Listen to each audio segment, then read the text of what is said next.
Hi, I'm Joe Herbert from Joe Herbert Realty, and today I'm here with episode 6 of the Golden Rules for Real Estate Sales Success. And this is an ongoing video series that you can find on YouTube under the Joe Herbert Realty YouTube channel. And it's all the processes and knowledge and systems you need and mindsets that you need to succeed as a real estate sales professional. And today, episode 6 is called The 4 Ways to Increase Your Income. I really love working with people to help them accomplish their real estate sales goals. It's a big financial and emotional decision, and I really love working with people and help them accomplish those goals. But at the end of the day, I also love to get paid for my time and my expertise. And I'm always trying to figure out what's the next step for me to increase my revenue, increase my income. And we're going to talk about that today. We're going to talk about the 4 main ways that you can do that, and what knowledge and systems and tips and tricks I can help you succeed in those 4 ways. So stay tuned for the 4 ways to increase your income. Okay, so welcome to episode 6 of the Golden Rules for Real Estate Sales Success. And as I mentioned in the intro and on the whiteboard, it was going to be the 4 ways to increase your income. But I thought about this a little bit more, and I broke it out into 5 ways to increase your income as a real estate agent. I know we all love helping people accomplish their goals when it comes to buying and selling real estate. But at the end of the day, this is what we do for a living, and we do want to get compensated. Doesn't matter if you're a new realtor, experienced realtor, or somebody thinking about being a realtor. You always want to be working on increasing your income. And this list here, I think, are the 5 most common ways to increase your income. And some of them are obvious. I know you're probably looking at these and saying, yeah, no kidding. Number 1, close more deals. Number 2, close higher price deals. Number 3, get a higher commission rate from your clients if you're the listing agent. Number 4, get a higher commission split from your broker. And number 5, and I think this is an important one, and we're going to get into this because we're seeing more and more of this in our industry, is working for a broker who caps or limits the gross commission income they receive from you every year. In my opinion, that gross commission income check belongs to the agent.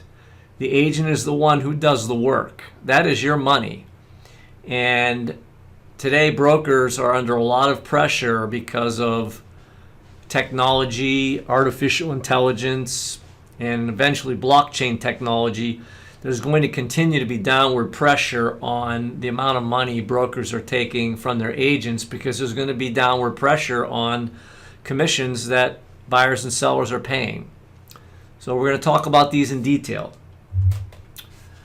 So let's talk about 10 ways to close more deals. And some of these are obvious, but the bottom line is if you want to close more deals, you need to start incorporating these into your business. And one of them is generating more leads on your own instead of waiting to get leads from your broker. And 2 great ways to do that are with social media, particularly YouTube, Facebook, and LinkedIn. If you're not using those social media portals, you need to be. Also, paid internet leads from Zillow, Realtor.com, Boomtown. There's a number of organizations that are pretty good at generating leads, but you have to pay for them. One of my favorites is joining a referral organization like Business Networking International, or start your own referral club. Years back, I had 24 people in my referral club, 1 person from every profession.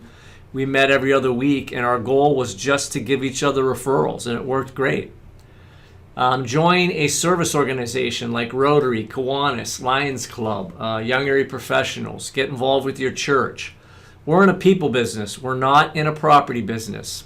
People will give you business if they like, know, and respect you, and you get involved with these organizations, and you're going to make a lot of new friends. Plus, it's a great way to give back. Join a sports league or a fan club. People play fantasy football, fantasy baseball. They belong to NFL fan clubs. Again, it's a great way to get around people. Of course, join a social club like a golf club or a tennis club. Do more open houses. That's where buyers and sellers are. They're at open houses, and that is still true. Start a past client relationship program. We talked about that in one of our previous videos, but trying to get business from people you've already done business with or getting them to refer you is way easier than getting new clients. And there you have number 8. Ask for more referrals from your sphere of influence. Even if they're not past clients, call them up. Ask them, who do you know that is the next person that's going to be selling or buying real estate? If you don't ask, they're not going to tell you. Number 9 is working with expireds and for sale by owners. Still a very viable way to get more leads and close more deals. And you can call or knock. Knocking on doors is incredible. You knock on 10 or 20 doors, you're going to get a listing. Trust me. And number 10 is something I've always done. Every fourth quarter, I set my 5 big goals for the upcoming year. One of my goals is a sales goal. And I always would try to increase my closed sides by 5 to 10 sides. If you have written goals, you have a lot better chance of actually accomplishing those goals when you write them down and you look at them. And we're going to do a video later on goal setting. But believe it or not, setting that goal of increasing the number of sides you do, writing it down and looking at it is a great way to close more deals. So let's move on. Of course, another obvious one is close higher price deals because your compensation will be higher. And if you don't have access to those types of clients, talk to the agents in your company who have the high price listings. Ask them if you can start doing their open houses. Number 2 and 3, again, tennis and golf are money sports. If you notice when you're watching tennis and golf on TV, the commercials are for expensive luxury cars, financial planners, Rolex watches, because those are the money sports. People with money play tennis or golf. So start playing tennis and golf and join a tennis and golf club. Join a country club. Again, people that are wealthy are at country clubs. Start targeting your paid Facebook ads. You create audiences when you do paid Facebook ads. You can pick the level of education. You can pick their annual income. Start targeting your ads to the demographic that you want to do business with.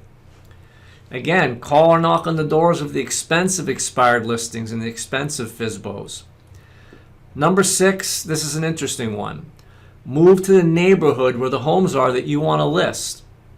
I read this when I was becoming a realtor years back, that you will only sell homes in the value range of the neighborhood you live in. That's not totally true, as we know, but if you live in a neighborhood where there are expensive homes, it's going to help you get those buyers and sellers. There's no doubt about it. Here's the next one. Get a higher commission rate from your clients. I think this one is doable but challenging. But learn to negotiate a 7% sales fee on your listings, or only pay out 2.5% to the buyer agents. I'm not fond of number 2 because I try to pay out 3% on my listings. There are times where I'll only pay out 2.5% if I know it's a listing that's going to sell fast. And of course, number 3, this is a little challenging, but include a fee agreement when you submit an offer to a listing agent stating that you want 3.5%. If you don't ask, you won't get it, but I think that's one of the more popular ways to do it. I think negotiating a higher fee or only paying out less is a better way to keep more of the commission. This one is, again, I think somewhat challenging because most brokers do not negotiate their fee schedules. But if you're a high producer, maybe you need to go to your broker and ask them for a better split. If they won't give it to you, then start interviewing other brokers to see if they offer a better commission split. If you're an experienced real estate agent and you're getting all of your own business, then, and let's just say you don't even work from the office, because now with technology you don't even need to be at the office, what your broker is bringing to you in value isn't that much. You just need a broker's license to work under. So start interviewing other brokers and find out what they'll do for you. This last one, I think, is one of the best ways to increase your annual income. More and more brokerage models are coming out where they cap the GCI that they take from you annually. And I think that is fair. I don't think that a broker should no matter how many deals you do, take your GCI. I mean, if you think about it, if you're a top producer, you should be rewarded for that. There should be a limit that they take from you. And if you're a top producer, why should you continue to pay all year round? It doesn't make any sense. And even if you're new in the business, I think you need to work for a broker that caps the money that you take. And when I say cap, I'm talking about number 2, a true 100% GCI broker with no fees and a low cap. There are brokers out there that say they're 100% GCI brokers, but then they just take all kinds of fees from you after you reach the cap. That's not 100% GCI. I'm sorry, but it isn't. Then there are brokers that say, well, when you reach our cap, we only take 5%. Again, you can tell me you're taking 90 or you're giving me 90 or 95%, but if it's 90 or 95% plus I'm paying you a management fee or I'm paying you other fees, then I'm not really at 90 or 95%. The best deal out there is finding a broker that once you reach their cap, you get 100% of your money. No questions, no fees, true 100%. That's the best deal in the world. You deserve it, and that is the number one way to increase your income as a real estate agent. So that's the end of episode 6. I hope you enjoyed it. Stay tuned. We're going to have more videos in this series. And appreciate you watching, and have a great year. Thanks a lot.